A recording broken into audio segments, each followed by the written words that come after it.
سیدنا حسین رضی تعالیٰ عنہ نبی اکرم صلی اللہ علیہ وآلہ وسلم کے محبوب نواسے، شہید کربلا نبوی صلی اللہ علیہ وآلہ وسلم کے اہم فرد تھے۔ روایت کے مطابق آپ 5 شعبان 4 ہجری میں بامقام مدینہ منورہ پیدا ہوئے۔ حضرت عبد الرحمن سے روایت ہے کہ رسول اکرم صلی اللہ علیہ وآلہ وسلم نے فرمایا، حضرت حسن رضی تعالیٰ عنہ اور حضرت حسین رضی تعالیٰ عنہ میری دنیا کے خوشبوئیں ہیں۔ نامور صحابی کہتے ہیں کہ ایک دن وہ حضور صلی اللہ علیہ وآلہ وسلم کے ہمراہ کھانے کی دعوت پر گئے۔ آپ نے دیکھا کہ حضرت حسین رضی تعالیٰ عنہ گلی میں کھیل رہے ہیں۔ آپ صلی اللہ علیہ وسلم آگے بڑھے اور حضرت حسین رضی تعالیٰ عنہ کو پکڑنے کے لیے اپنے بازو پھیلا دیے۔ وہ کبھی ادھر بھاگتے اور کبھی ادھر بھاگتے۔ حضور صلی اللہ علیہ وسلم انہیں دیکھ کر مسکراتے رہے، پھر انہیں پکڑ لیا اور ایک ہاتھ حضرت حسین رضی تعالیٰ عنہ کی گردن کے نیچے رکھا اور دوسرا گردن کے اوپر، اور ان کا بوسہ لیا، اور آپ صلی اللہ علیہ وسلم نے فرمایا، حسین مجھ سے ہے اور میں حسین سے ہوں۔ اے اللہ، جو کوئی حسین رضی تعالیٰ عنہ سے محبت رکھے تو اس سے محبت رکھ۔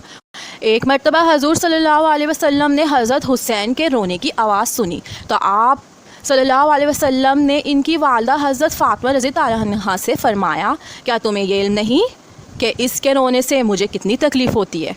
حسن رضی تعالیٰ عنہ کا وظیفہ اصحاب بدر رضی تعالیٰ عنہ ہی کی طرح 5,000 درہم سالانہ مقرر کیا۔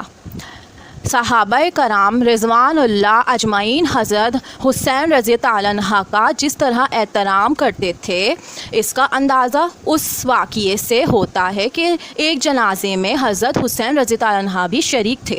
ان کے قدم خاک آلود ہو گئے تو حضرت ابو ہریرہ رضی تعالیٰ عنہ نے حضرت حسین رضی تعالیٰ عنہ کے پاؤں سے مٹی خود اپنے ہاتھوں سے صاف کی۔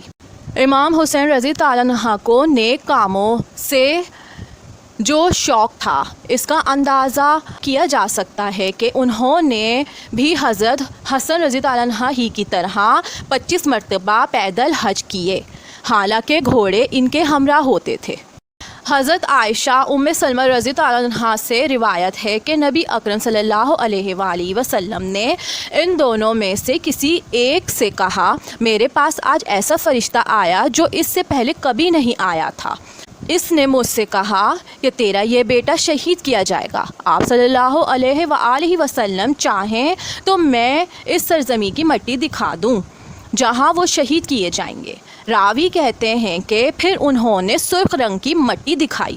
چنانچہ امیر معاویہ کی وفات پر جب انہوں نے اپنے بیٹے یزید کو تخت حکومت پر اپنا جانشین بنایا اور خلافت کو امارت سلطنت میں تبدیل کیا جانے لگا تو حضرت حسین رضی تعالیٰ عنہ نے اس کے خلاف آواز بلند کی اور کوفہ کے لوگوں کی دعوت پر وہاں تشریف لے گئے، لیکن ابھی وہ شہر میں داخل بھی نہ ہوئے تھے کہ کوفہ سے چند کلومیٹر کے فاصلے پر واقعہ کربلا کے مقام پر انہیں ان کے عزیزوں سمیت شہید کر دیا گیا اور آپ کا سر مبارک ابن زیاد کے پاس اور پھر یزید بن معاویہ کے پاس دمشق میں بھیج دیا۔ حضرت حسین رضی تعالیٰ عنہ کی اس قربانی سے اگرچہ اس وقت فوری طور پر کوئی نتیجہ برآمد نہ ہوا، لیکن اسلام تاریخ میں اس کی سربلندی اور اعلیٰ ترین مقاصد کے حصول کے لیے جان کی بازی لگا دینے کی وہ سنت ضرور قائم ہوئی